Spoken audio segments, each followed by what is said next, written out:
Hello everyone and welcome to a quick Microsoft Word tutorial. In today's video I want to show you how to unhide the toolbar in Word. This is actually quite simple. To do this I first open Word and as we can see my ribbon is hidden at the moment.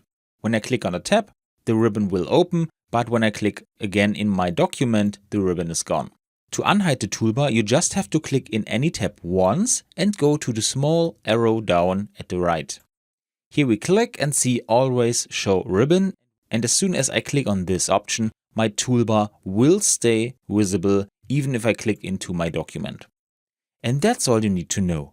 I hope you enjoyed the video and I will see you again in the next tutorial. Until then, your tutorial guy. Bye.